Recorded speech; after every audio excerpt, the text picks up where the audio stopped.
Boa noite, amada igreja. Saúdo os amados irmãos com a graça e a paz do Senhor Jesus Cristo. Hoje é culto de ceia, então é dia de festa, porque a cada ceia do Senhor nós relembramos a obra vicária que o Senhor Jesus Cristo operou por nós na cruz, onde Ele disse que aquele sangue que foi derramado era o sangue de uma nova aliança, uma aliança que não tem fim, que não perece. E o nosso Deus é um Deus vivo, fiel, cumpridor de suas promessas. Ele firmou aquela aliança e vem confirmando essa aliança a cada dia. Prova disso que estamos aqui, obra dele. Ele nos trouxe, ele tem nos guiado, ele tem nos conduzido. Estamos aqui já no terceiro dia. Desde sexta-feira começamos aqui trazendo alguns estudos. Ontem estivemos em Itajaí e nos demoramos por um tempo além do normal, porque nós estávamos ali tentando preparar um material para nossos irmãos e depois ajudá-los sobre aquele tema que foi tratado, que foi sobre a divindade. Nós recebemos e-mails, recebemos ligações de irmãos fazendo pedidos, tirando dúvidas. Então ontem nós estávamos demorando um pouco naquele tema, visando preparar o material, seja em áudio, seja depois em texto, transcrito, para auxiliar esses irmãos. Hoje eu quero trazer aqui um tema. Nós estamos tratando sobre estudos que o irmão Brian, irmão Liveio, tem nos ajudado a compreender sobre a questão da presença de Deus, do aparecer de Deus, da parúsia de Cristo. E eu quero aqui, hoje, dar uma pequena contribuição sobre esse tema. Sei que muitos irmãos ministros já falaram sobre isso, e eu também aqui gostaria dessa vez trazer aqui uma pequena colaboração, se possível, sobre esse tema, daquilo que nós estamos compreendendo, daquilo que temos traduzido, daquilo que o Senhor nos permite compreender. E eu queria compartilhar alguma coisa aqui com os irmãos. E eu pediria a você que, por favor, acompanhasse conosco na leitura da Bíblia que eu quero fazer, que se encontra na segunda carta de Paulo aos Coríntios, capítulo 2. Eu quero ler a partir do versículo 14. 2 Coríntios, capítulo 2, a partir do versículo 14. Diz assim a palavra do Senhor: Graças, porém, a Deus, que em Cristo sempre nos conduz em triunfo, e por meio de nós manifesta em todo lugar a fragrância do seu conhecimento. Porque nós somos para com Deus o bom perfume de Cristo, tanto nos que são salvos, como nos que se perdem. Para com estes, cheiro de morte para a morte, para com aqueles, aroma de vida para a vida. Quem, porém, é suficiente para estas coisas? Diga graças a Deus. Aleluia. Pai Celestial, aqui nos colocamos diante de Ti, diante da Tua presença, após a leitura da Tua palavra, e sabemos, Senhor, que Tu és, Pai, a Tua palavra. A Tua palavra é a Tua carne. Quando a Tua palavra é proferida, Tu estás presente, porque a Tua palavra não pode ser separada de Ti. E aqui então Te damos graça, porque sabemos que Tu estás presente em nosso meio. Pedimos aqui, Senhor, uma bênção especial em nossas vidas, para que Tu ilumine nossas mentes, nossos corações, e abra o entendimento para compreender a Tua palavra, Senhor, porque sabemos que a mensagem é especial para esta hora, para o Teu povo eleito para este dia, e nós precisamos, Senhor, temos fome, nós queremos mais, nós comemos, mas cada vez que comemos mais fome temos e mais queremos. Sacia-nos nesta noite, Senhor, conduza nossas vidas aqui em triunfo, conforme a Escritura que lemos, e bendize, Pai amado, abençoe cada vida que está aqui, e que essas vidas que estão aqui, Senhor, possam depois voltar para os seus lares, regozijando em seus corações, sabendo que Tu operaste uma obra em nosso meio, e que nós sabemos, Senhor, que grande é o Senhor, grandes coisas Tu tens feito, e por isso estamos alegres. Aqui Te agradecemos, Senhor, pedimos a Tua direção, no nome de Senhor Jesus Cristo. Amém. Amém. Sublime graça do Senhor, que a um infeliz salvou. Eu cego fui, mas vejo já. ele me achou. Glória a Deus. Podeis tomar vossos assentos. Graças a Deus. Aleluia.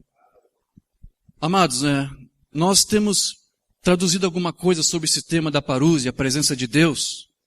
E o apóstolo Paulo foi um dos que fez bastante menção a esta palavra, parúsia, que nós entendemos que, de acordo com a tradução mais correta para ela, significa presença.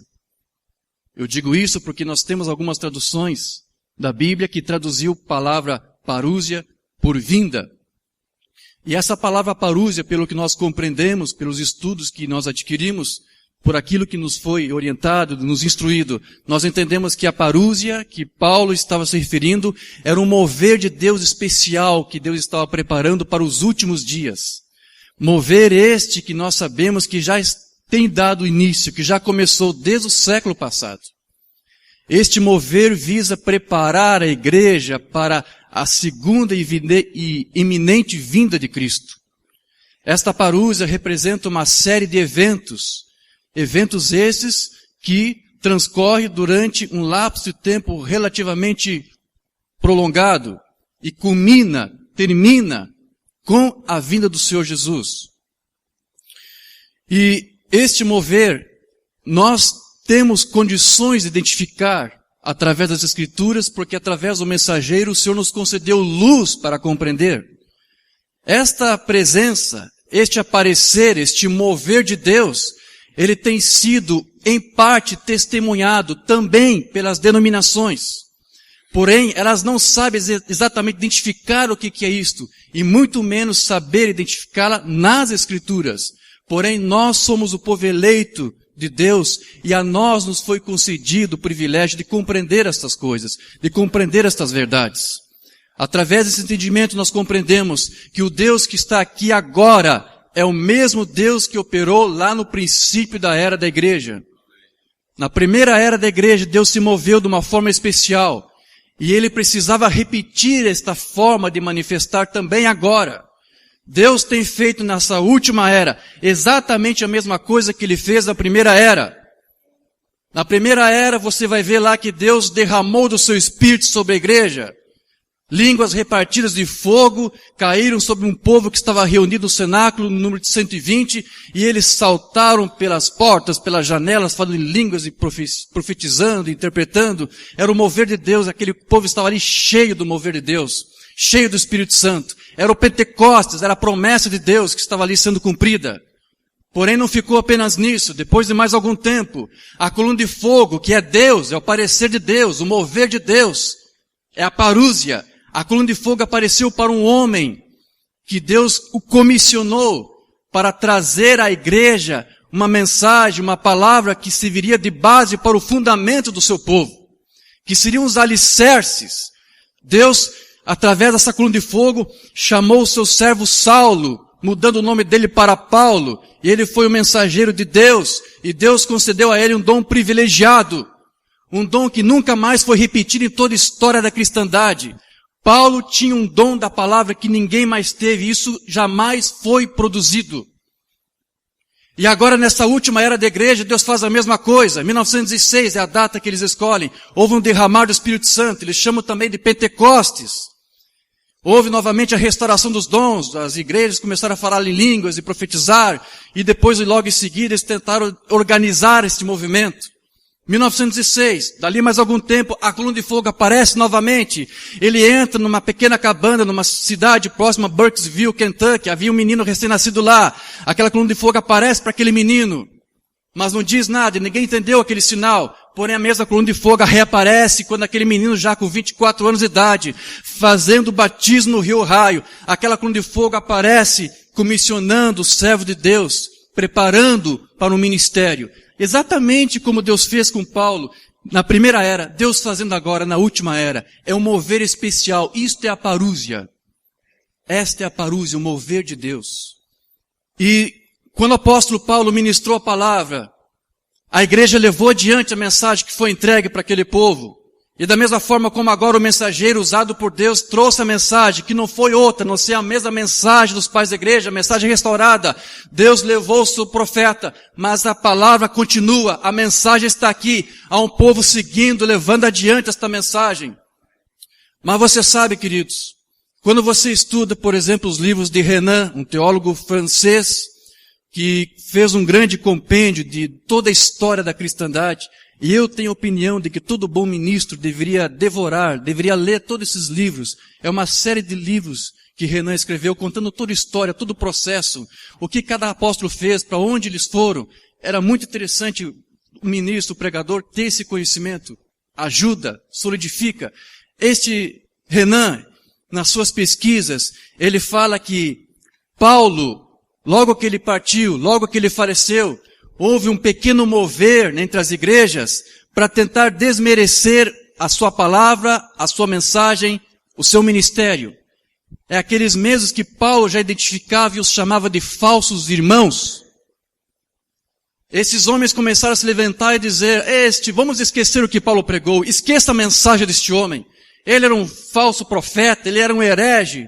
Porque o apóstolo Paulo dizia que a lei já havia acabado e que agora o homem era salvo por graça e que você não era justificado por obras da lei. E os judeus, os principais que se levantaram, disseram, este homem não era de Deus porque ele pregou contra a lei, contra a palavra. Então eles tentaram fazer uma propaganda, pastor Walter, para tentar desmerecer Paulo. E por um bom tempo eles conseguiram fazer isso. As igrejas começaram a deixar Paulo de lado, começaram a deixar de ler as epístolas, começaram a deixar de levar adiante aquela mensagem, mas houve um pequeno povo que se manteve fiel e guardou aquela mensagem, e levou e prosseguiu com aquela mensagem. Era o povo eleito. E você percebe que nessa última era você vê que acontece exatamente a mesma coisa. Tão logo o nosso profeta partiu, houve também vários homens que se levantaram dizendo, você viu como este homem morreu acidentado na estrada? Isso prova que ele teve que sofrer um juízo, porque ele era um falso profeta, pregou muitas heresias. Esse é o julgamento de Deus sobre este homem. Fazendo uma propaganda negativa, exatamente como na primeira era. Por que eu estou dizendo isso? Porque da mesma forma como Deus tem operado de uma forma especial agora, como fez também na primeira era, Satanás também tem trabalhado paralelo a Deus. Satanás tem visto que Deus tem repetido hoje coisas que ele já fez no passado, então Satanás pensa assim, você está repetindo o que você fez lá, eu também vou fazer a mesma coisa. Deu certo para você, por isso que você está repetindo, então eu vou fazer a mesma coisa. Deu certo para mim lá, eu vou fazer de novo agora. E muitos problemas que a igreja está enfrentando hoje não são diferentes dos mesmos problemas que os crentes da mensagem sofriam na primeira era. Os mesmos problemas que você vai encontrar lá, você vai encontrar hoje. Porque existe um trabalho paralelo, existe um espírito, um mover paralelo ao mover de Deus. Assim como desmereceram Paulo lá, hoje você tem também pessoas fazendo isso. E eu acho muito estranho porque, você sabe, não faz muito tempo aí faleceu um ministro pentecostal muito famoso, escritor de livros, morreu acidentado na estrada. David Wilkerson. Até agora eu não vi ninguém falar mal deste homem. Eu vejo eles dizerem, Deus levou ele, mas Deus sabe o que faz, Ele é soberano, não vamos aqui agora criticar, Deus tem seus propósitos que são desconhecidos para nós, ele é um homem abençoado, então, tudo bem, nada contra. Mas o irmão Branham também teve a mesma morte na estrada? Não, William Branham não, ele é falso profeta, ele morreu assim porque teve que sofrer juízo. Veja, você não pode levar a sério esse sistema aí fora. E este mover de Deus, ele tem sido copiado, ele tem sido plagiado por Satanás, mas de forma pervertida. Justamente com o fim, com o objetivo de perverter os retos caminhos do Senhor.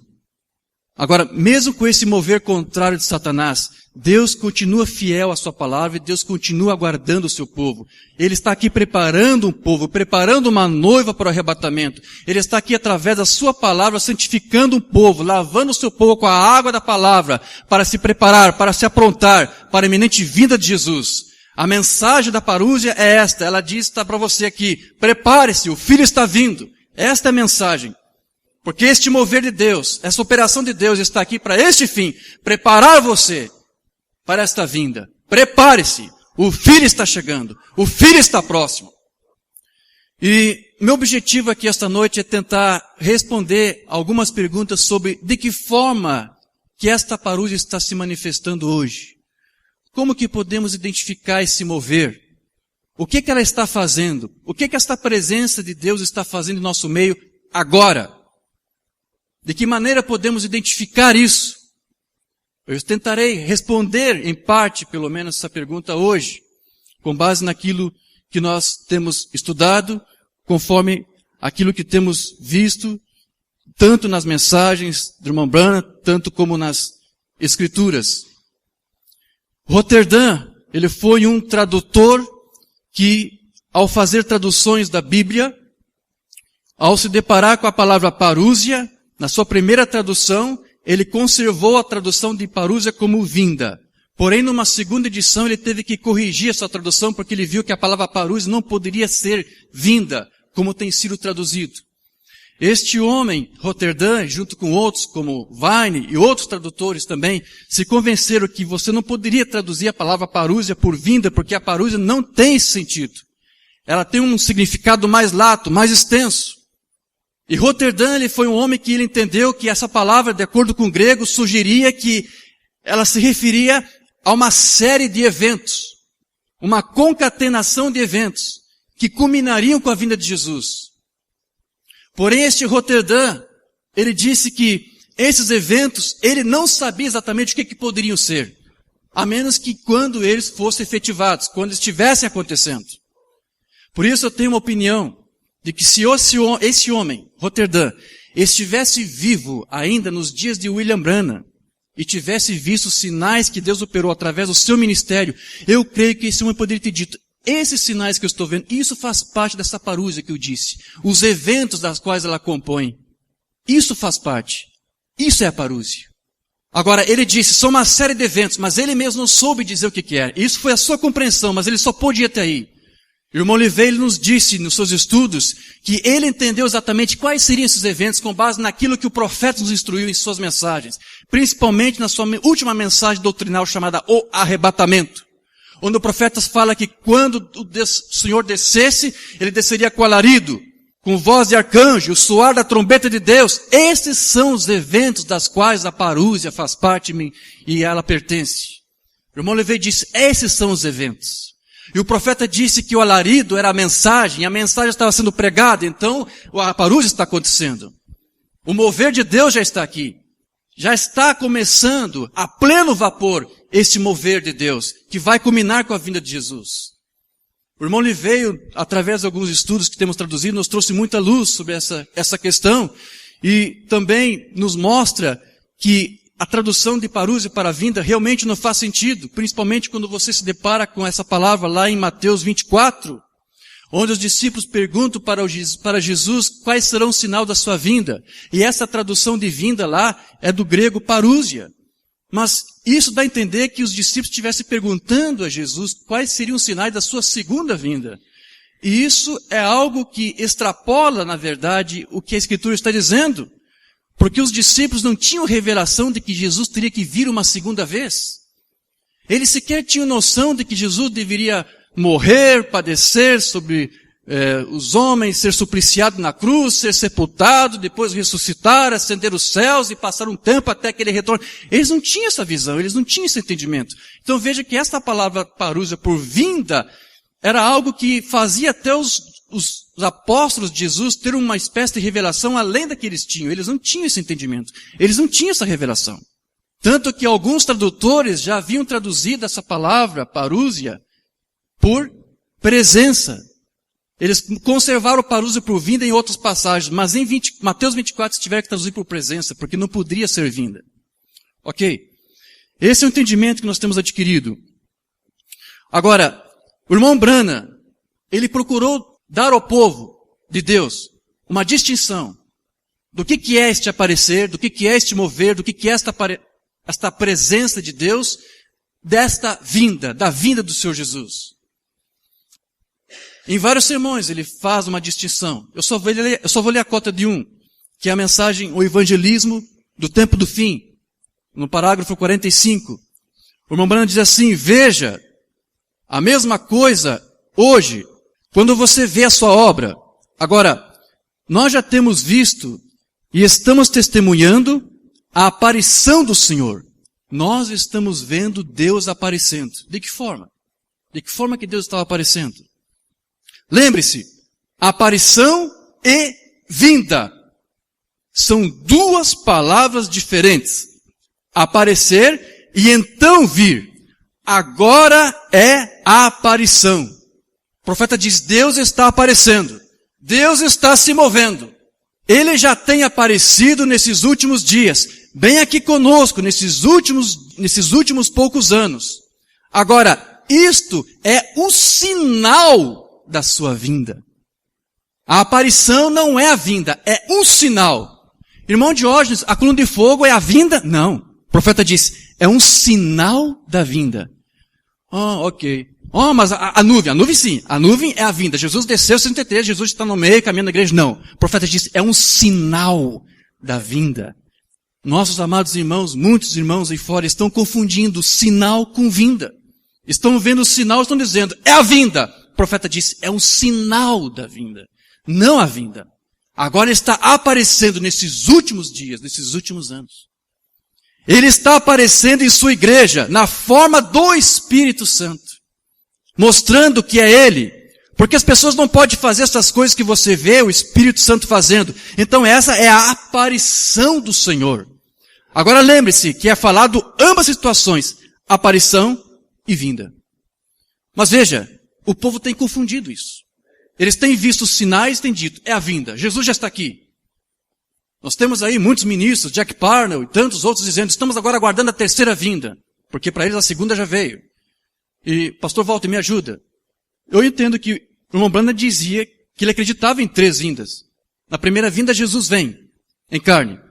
Na segunda vinda, Jesus vem para a igreja.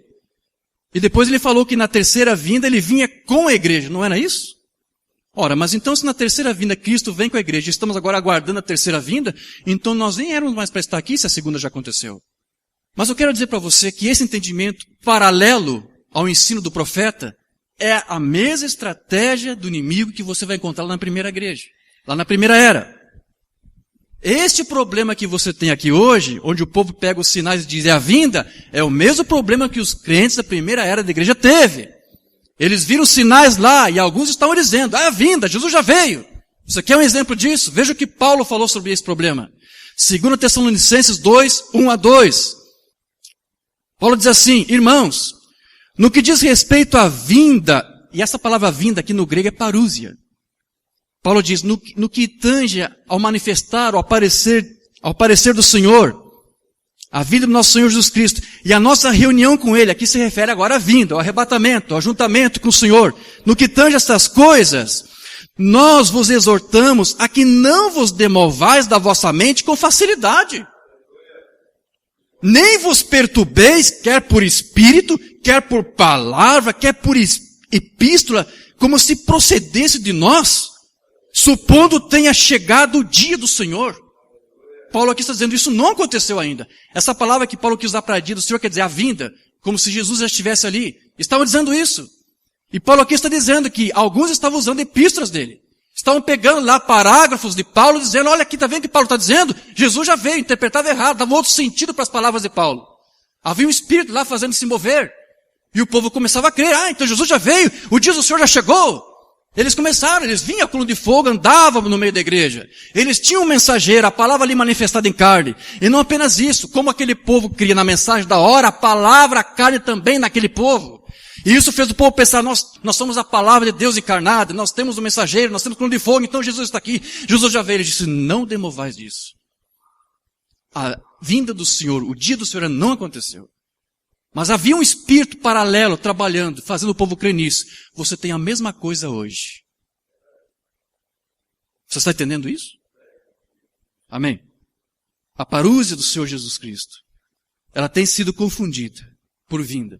E os sinais desta parúsia estão sendo confundidos com vinda. Só que o Senhor Jesus Cristo não apenas não veio, mas o profeta, em seus sermões, deu várias provas de que ele ainda estava esperando por esta vinda. Estão dizendo que em 63, o Senhor Jesus Cristo já veio. Nós temos mais de 40 citações do profeta depois de 63, onde ele diz que ainda esperava pela vinda do Senhor Jesus. Se Jesus já tivesse vindo no dia em que a foto foi tirada, ou que a nuvem apareceu, ele não teria que dizer, estamos aguardando. Nós temos vários textos, eu quero só ler alguns aqui para você. O segundo selo, parágrafo 27. Lembre-se, nós estamos esperando a vinda do Senhor. Então o Senhor não tinha vindo. Mensagem, olhe, 28 de abril, 63. Os selos já tinham sido abertos. Nós estamos esperando pela vinda do Senhor. Nós olhamos para o Espírito Santo caindo nos últimos dias. Nós olhamos para os sinais e maravilhas. Mensagem parada na brecha, 23 de junho de 63. Depois que os selos já foram abertos. E nós juntos esperamos pela vinda do Senhor. Enquanto os dias passam. O mundo está caindo aos pedaços. Sermão não traduzido ainda. Mas, 27 de novembro de 63. Depois que os selos foram abertos. Depois que a foto na nuvem foi tirada. Depois que os anjos apareceram. Agora nós mesmos verificamos aqui nos últimos dias, enquanto estamos esperando pela vinda do Senhor novamente. O profeta estava esperando pela vinda do Senhor. O desvelar de Deus, 14 de junho de 64. Essa basta, essa última. Eu sei que os seus corações estão cheios de gozo, esperando pela vinda do Senhor. Você está com o coração cheio de gozo, esperando por essa vinda? E o meu também, ele diz, transbordando de ver coisas acontecendo da maneira como estão. Ele diz, e são sinais, o Filho está se aproximando, o Filho está chegando. E esses sinais da sua vinda me faz o coração transbordar de alegria. O profeta disse, meu ministério é esse, para declarar que Deus está aqui. Através dos dons, através dos sinais. Deus operou de uma forma especial na primeira era. Ele fez agora na última era. Usou um homem de uma forma especial como Paulo. Está usando agora um homem de forma especial como William Branham. Eu disse que para Paulo Deus deu um dom que nunca mais foi produzido em todas as eras da igreja. Ele tinha um dom da palavra que jamais foi repetido. E agora, na última era, Deus concede a William Branham um dom de cura divina. E o sinal messiânico, discernimento dos corações. Esse sinal, fora o ministério de Jesus, nunca houve nada precedente. E você nunca mais voltará a ver isso se repetir outra vez. Junte todos os teólogos do Vaticano e você não vai conseguir extrair nem 10% do que Paulo tinha. Junte todos os discernidores de espírito do movimento pentecostal e você não vai encontrar nenhum como William Branham que acertou 100%. Isso você não vai mais ver se repetir. Mas foi um mover especial para mostrar que Deus está aqui de uma forma especial, tratando com o seu povo. Diga graças a Deus. Agora, como eu disse, nós estamos aqui tratando sobre esse assunto, nós temos traduzido algumas matérias, alguns sermões, tanto do irmão Brian como do irmão Liveio. E há um sermão do irmão Liveio, que eu creio que já deve ter sido aqui divulgado para os irmãos, sermão Presença e Papéis, do irmão Liveio. É um sermão que eu traduzi há 3 anos atrás. Eu tenho o hábito, não sei se vocês conhecem o nosso trabalho, de fazer uma pequena introdução antes de cada sermão. É só uma síntese. Ok? Eu pego o sermão do pregador, seja o irmão Oliveira, e eu leio e faço um resumo. E eu escrevi algo na introdução desse sermão, Presença e Papéis, de que eu tenho suspeita de que os irmãos, quando leram isso aqui, não entenderam. E eu quero ler o que eu escrevi da minha introdução, e depois eu vou ler para você, dentro daquele sermão, qual foi o subsídio, da onde que eu tirei para escrever o que eu escrevi na introdução. Você entendeu? Vou ler o que eu escrevi na minha introdução, e vou ler as palavras do irmão Oliveira, para você saber de onde é que eu tirei o que eu escrevi. Ok? A palavra parúzia, e são palavras minhas, refere-se à ação perpetrada por alguém com o intuito de tornar sua presença percebida. No caso de Cristo, quando as Escrituras falam de sua futura aparição após a ascensão, ela não remete diretamente à sua vinda física e visível, mas sim a um período de tempo extensivo que antecipará este evento. Para proporcionar uma ideia distinta desses dois fatos, o irmão veio com maestria e ilustrará a vinda visível de Cristo como uma espécie de marcha ou desfile, enquanto que a parúzia seria a pista de passagem a ser preparada de antemão para tornar este evento possível. Tem que haver primeiro uma parúzia para que depois ocorra uma vinda. Ela cria a ambiência necessária de modo que o encontro de Cristo com sua noiva possa ser efetuado. Agora eu vou ler para você as palavras do irmão Livei. De onde eu tirei isso aqui? Isso está no parágrafo 36. O irmão Livei diz assim: então a palavra parúzia significa a presença. Sempre onde isso alguma vez ocorre, parúzia refere-se a um período de tempo, mais ou menos prolongado. As traduções comuns estão equivocadas, porque vinda é mais apropriado para outras palavras. Quanto tempo ele irá ficar? Até que ele leve uma noiva para casa. O Espírito que está em meio a nós se torna encarnado para nós. Seria preferível, portanto, transcrever a palavra ao invés de traduzir e usar parúzia no lugar de vinda, onde a referência é feita a Jesus Cristo. Então, o irmão Livei no seu sermão, ele fez um comparativo. Ele disse que essa parúzia é como se fosse uma estrada. Uma estrada que prepararia um avivamento, que é uma espécie de desfile. Alguma coisa que deveria acontecer para passar nessa estrada. O irmão Livei diz, a parúzia é isso, é como se fosse uma estrada. A vinda é um mover que vai passar por essa estrada. Agora, quando o irmão Livei escreveu sobre isso, esse é o entendimento que os denominacionais têm sobre a parúzia, como uma espécie de desfile, de marcha sobre uma estrada preparada. Deus está preparando a vinda do seu filho. Deus mesmo está aqui agora preparando a sua noiva, a noiva de Jesus, para recebê-lo. E Deus, na primeira vinda do seu filho, preparou passagem para a vinda do seu filho, preparou a estrada, e ele usou um profeta, um precursor, João Batista. Assim como agora na segunda vinda, Deus fez a mesma coisa, porque Ele é o mesmo Deus, Jesus Cristo é o mesmo ontem, hoje, eternamente. Ele é um Deus de continuidade, Ele não muda. Ele usou agora um profeta para preparar uma estrada para a vinda. Mas é Deus. Ele usa homens, Ele usa profetas, mas é sempre Deus fazendo essa obra. E você vai se recordar que quando João Batista foi reivindicar o seu ministério para mostrar que era escriturístico, qual escritura que ele fez uso? Isaías 40, verso 3. Eu quero ler essa passagem que João Batista citou.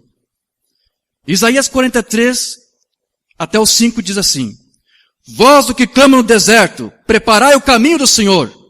Isso é a parúzia. Isso é o mover de Deus, preparando o caminho.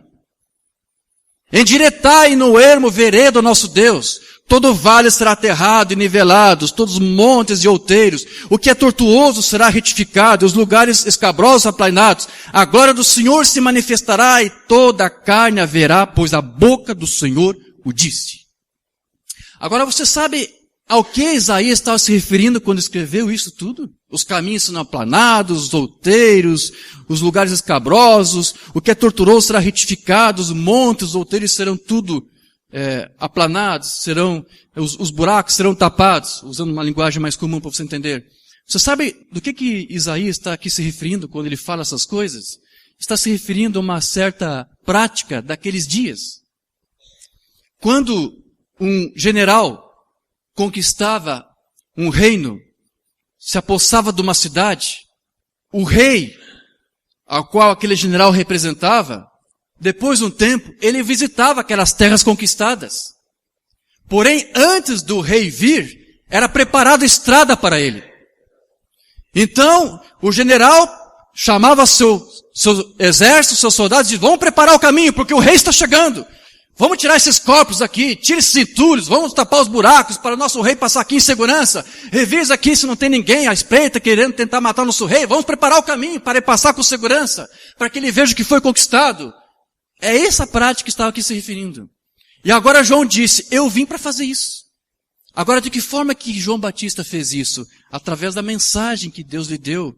A mensagem dele foi essa, a parúzia está aqui, o reino dos céus está entre vós. Essa era a mensagem, preparando. E que mais que ele fez? Ele batizou os pecadores com batismo de arrependimento. Arrependei-vos dos vossos pecados. Preparando o caminho para o rei. E ele diz, prepare-se, porque ele já está em vosso meio. Eles não sabiam, mas ele estava ali. O irmão Livei pega isso como tipo e diz, Assim é a mesma coisa agora. Deus está em nosso meio. Alguns não veem, mas Ele está aqui. E eu quero dizer uma coisa para você, não foi só João Batista que cumpriu Isaías 43, o William Branham também cumpriu Isaías 43. Através da mensagem que Deus deu ao seu profeta, ele limpou a estrada, preparando o caminho para o rei, removeu o entulho denominacional, tirou os credos das igrejas, dos corações dos filhos de Deus e restaurou a mensagem do povo, restaurou a mensagem dos apóstolos para o povo de Deus. Através dessa mensagem, através dos sinais, mas não foi o profeta, é Deus mesmo preparando o caminho para o rei, removendo o entulho e dizendo, prepare-se, Jesus está voltando. Nós lemos aqui, eu estou regozijando da alegria porque eu sei que o meu Senhor está chegando. Preparando a estrada. E o texto que nós lemos há pouco, de 2 Coríntios 2, Paulo pega essa mesma figura. Seria bom nós lermos de novo. Você fechou a Bíblia? Vamos lá. 2 Coríntios capítulo 2. Paulo diz, graça porém a Deus, que em Cristo sempre nos conduz em triunfo, e por meio de nós manifesta em todo lugar a fragrância do seu conhecimento. Porque nós somos para com Deus o bom perfume de Cristo, tanto os que se salvam como os que se perdem. Para com estes cheiro de morte para a morte, para com aqueles aroma de vida para a vida. Bom, é necessário você entender do que Paulo aqui está falando, porque ele está fazendo referência a algo. E se você não souber entender do que ele está se referindo, você não vai entender. Você vai entender o que ele está dizendo aqui, mas ele está fazendo referência a algo. Paulo aqui está se referindo à marcha triunfal dos generais de Roma. Existem até alguns filmes de Hollywood que retrataram isso muito bem. Eu poderia citar aqui o filme Ben-Hur, Quo Vadis. Esses filmes retrataram. O general voltava vitorioso e era feita uma apoteose para aquele general. A estrada era pintada, os templos dos deuses eram ornamentados, e lá do outro lado, quem esperava o general vitorioso? O grande César, o próprio imperador, numa escadaria. Esse general vinha triunfando, marchando vitorioso pelas conquistas adquiridas para o império. Então ele vinha, marchava, e quando ele chegava lá diante daquela escadaria, lá saía da sua biga, de onde ele estava, e subia sozinho naquela escadaria. E lá o César recepcionava o seu herói, o herói de Roma, um grande general, fez mais conquistas para o nosso império. O próprio César honrava aquele general perante todos os cidadãos de Roma. Era uma apoteose. E é disso que o apóstolo Paulo aqui está fazendo menção. Só que nessa marcha que esse general fazia, essa marcha triunfal, havia vários detalhes. Não era apenas a estrada que era preparada para ele, não apenas os templos que eram decorados, mas também havia um grande incensário que era enchido com incenso e queimado. E a fragrância, o cheiro desse incenso era tão forte que se exalava por quilômetros para fora da cidade. E quando esse general ele vinha vitorioso, ele vinha junto com os seus soldados, e além dos seus soldados também com os despojos da guerra, com as riquezas, com os tesouros lá da cidade que ele conquistou, e também com um grupo grande de escravos, pessoas que seriam levadas cativas junto com aquele general. E também havia uma pequena separação que era feita, não sei se era por fila, não sei como é que eles faziam, como é que eles organizavam isso. Mas havia dois tipos de pessoas, aqueles escravos que eles traziam juntos. Havia uma separação de um grupo, onde aquelas pessoas daquele grupo seriam poupadas, as suas vidas seriam poupadas. Quando aquela marcha chegasse, elas seriam levadas depois para senhores, para trabalhar nas estradas, para construir templos, para construir cidades. As suas vidas seriam poupadas, não morreriam. Mas havia um outro grupo que já estava separado. Eles morreriam quando a marcha terminasse. Provavelmente podiam ser soldados da batalha, homens que representavam o perigo para Roma. Eles poderiam matar lá no campo de batalha, não podia? Sim, mas eles queriam trazer tudo junto para matar perante Roma, como uma espécie de troféu. Havia ali dois grupos separados de pessoas. Então, quando aquelas pessoas daquele grupo que teria sua vida poupada, quando elas chegavam e sentiam aquele cheiro de incenso no ar, isso para eles era como se fosse um cheiro de vida para a vida, porque as suas vidas seriam poupadas.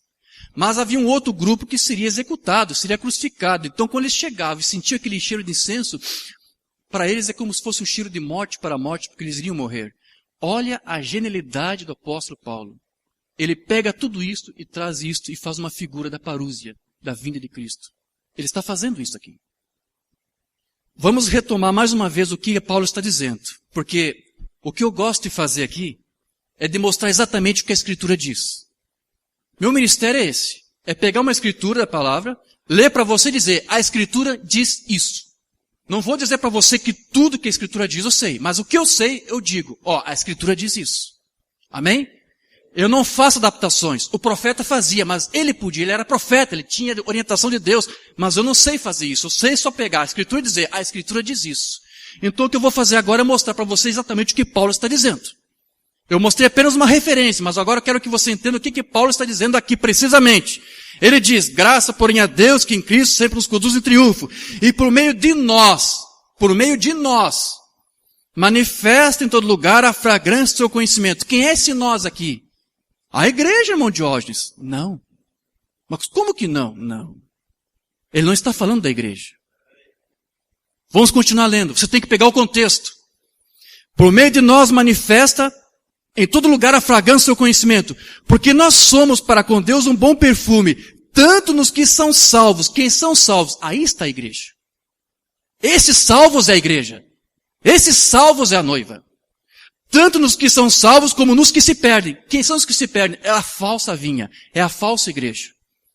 Paulo aqui está criando 3 grupos distintos. Há um grupo. Ele se enquadrou entre este grupo. Nós exalamos bom perfume.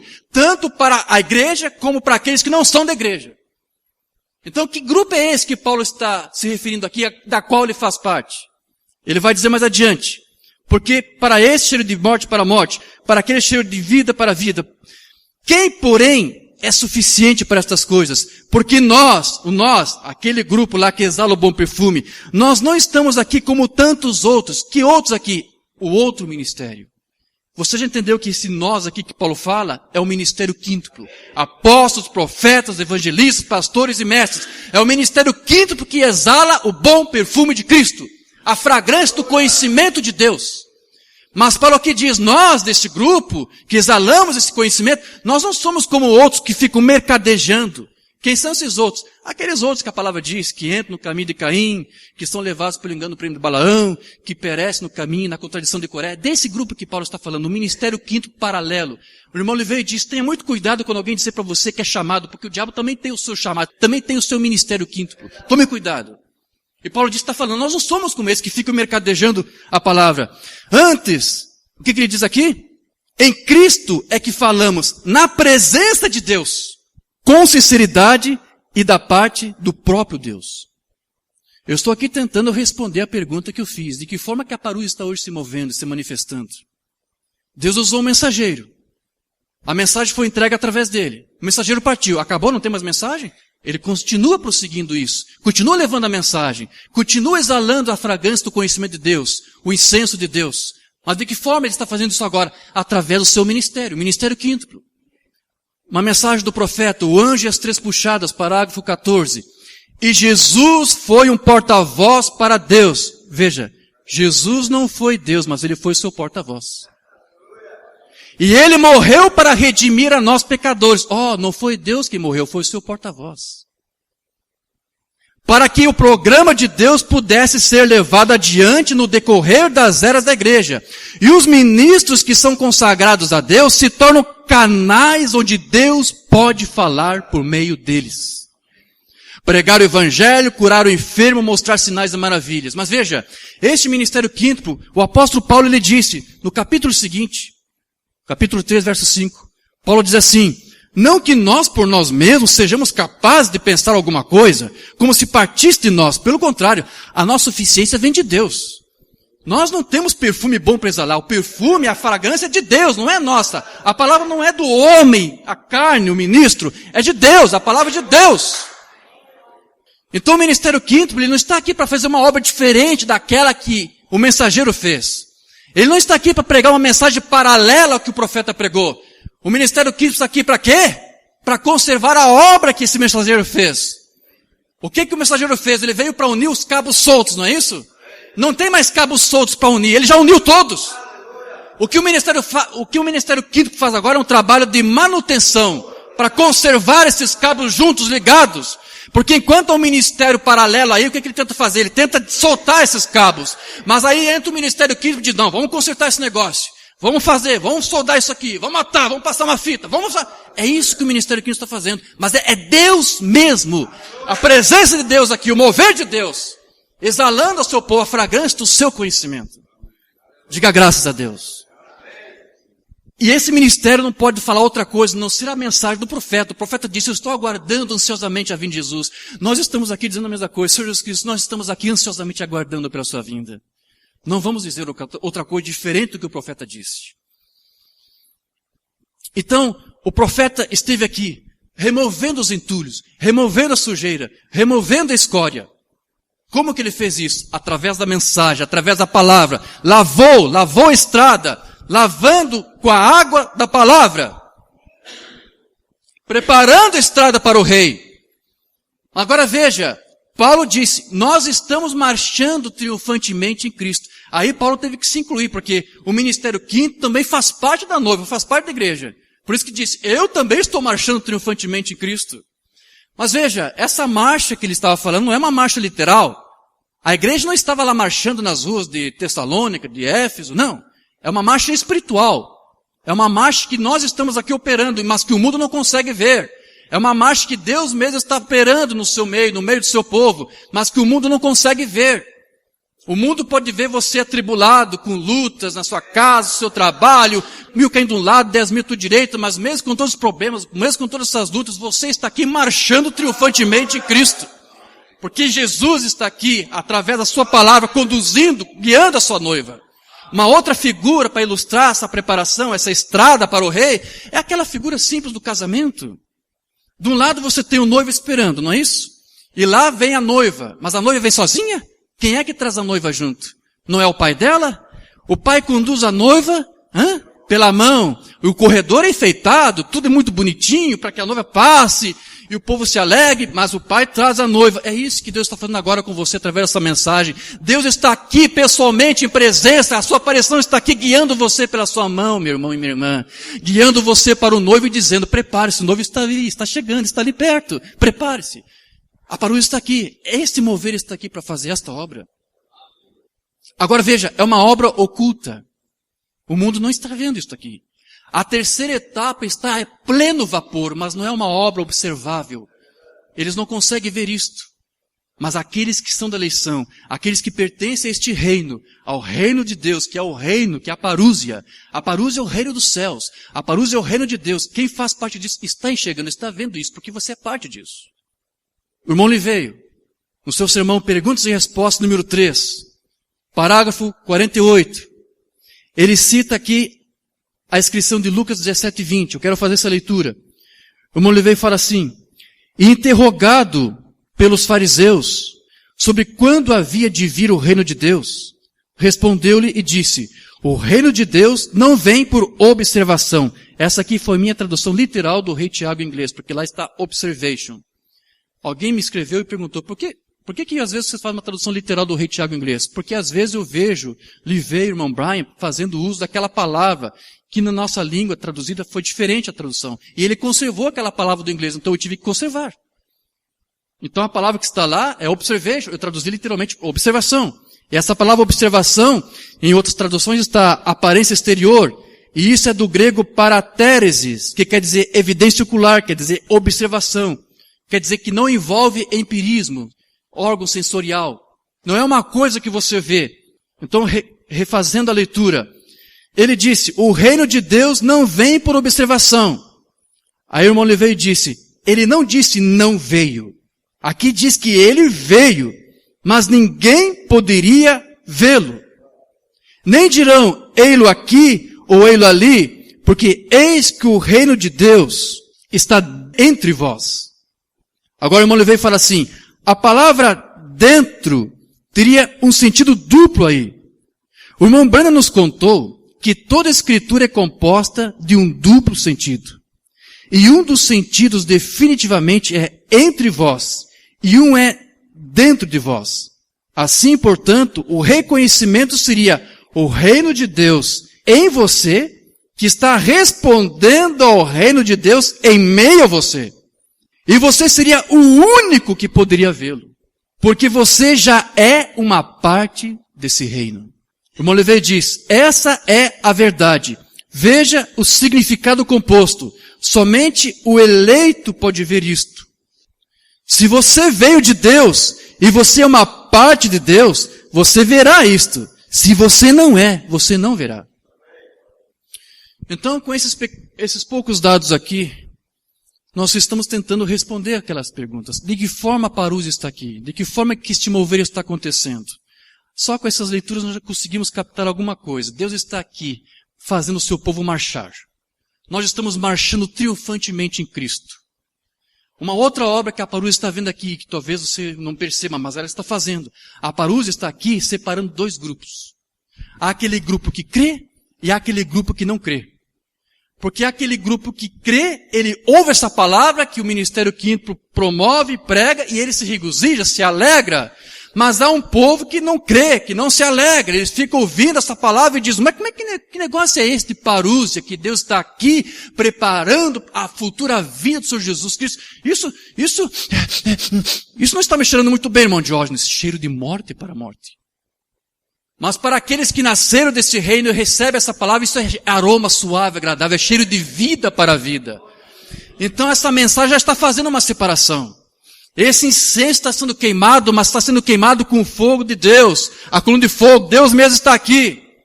Eu chamo a atenção dessa coluna de fogo, porque você vai se recordar que Nadab e Abiú, ele fez tudo conforme a lei mandava. Eles prepararam todos os holocaustos, fizeram tudo o que o sacerdote deveria fazer. A última coisa que eles tinham que fazer, eles falharam. Na hora de queimar incenso, o que foi que eles fizeram? Quando Deus, para demonstrar que estava provando tudo que eles haviam feito, eles prepararam o holocausto e Deus mesmo enviou o fogo do céu e queimou aquele holocausto. Na hora de queimar o incenso, o que eles tinham que fazer? Simplesmente pegar aquele fogo que Deus viu no céu. O fogo de Deus. Que era a sua presença, seu manifestar ali. Eles tinham que pegar aquele fogo e queimar o incenso com isso. Mas ao invés disso, o que eles fizeram? Eles mesmos prepararam um fogo separado. A palavra chamou de fogo estranho. E queimaram o incenso com isso. E aquele mesmo fogo que eles rejeitaram, saiu de lá do holocausto e fulminou e consumou e incinerou aqueles homens. Na frente de seu pai Arão.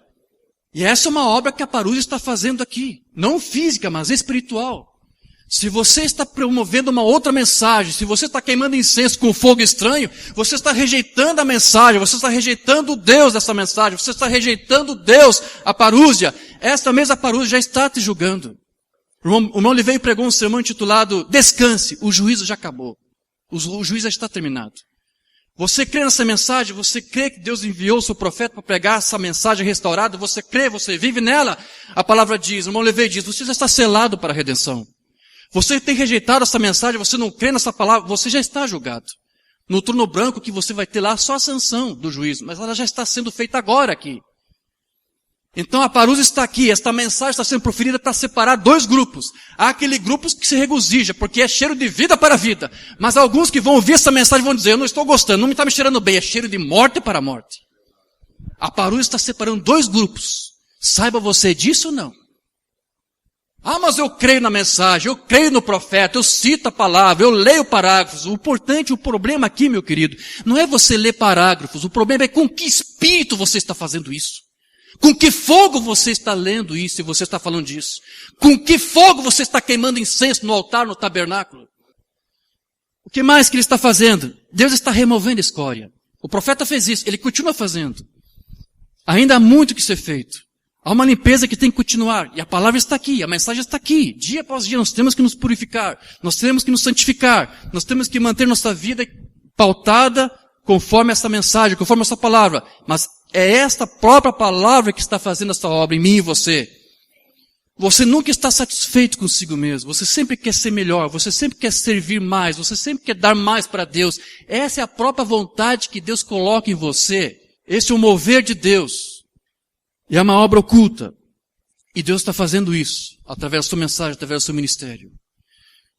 Eu quero dar prosseguimento a esse estudo, mas vai ser na terça-feira, como o pastor Walter falou, nós temos a celebração da ceia. Eu quero encerrar essa primeira parte, então, dessa mensagem, desse estudo, com a palavra do irmão Brana, na mensagem, esse sou eu, não tenhais medo.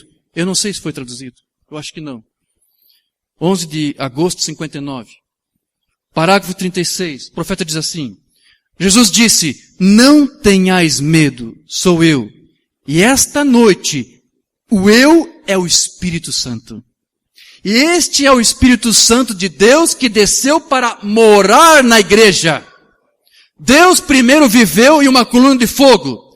Depois ele foi feito carne por um nascimento virginal. E habitou em Cristo. Após a partida de Cristo, ele santificou uma igreja que nasceu sexualmente para que ele possa santificar este povo e morar nele. Sua presença, o Espírito Santo, para continuar a obra. E esta noite, o Espírito Santo está aqui, finalizando, atando, finalizando a obra, selando o livro, porque num desses dias, o último nome entrará, ele nunca acrescentará um extra. Romana diz que todo o Novo Testamento fala dessa hora. E Jesus citou várias parábolas, chamadas parábolas do reino dos céus, para falar desta hora. Aquelas parábolas de Mateus 13, que ele citou, fala desta hora. É sobre isso que eu quero falar, mas será no próximo culto, terça-feira, pastor. Amém? Amém, igreja? Essa mensagem que eu quero entregar para você. Se for possível, nós estaremos, na vontade do Senhor, estaremos aqui na terça-feira, dando prosseguimento aos estudos. Se nós não podemos nos ver, se você não puder estar aqui na terça-feira, eu agradeço aqui a sua presença, a sua paciência de nos ouvir, e aquele que puder estar aqui na terça-feira, se Deus quiser, estaremos aqui então, continuando com esse estudo. Amém? Deus abençoe a todos. Passo a palavra ao pastor Walter.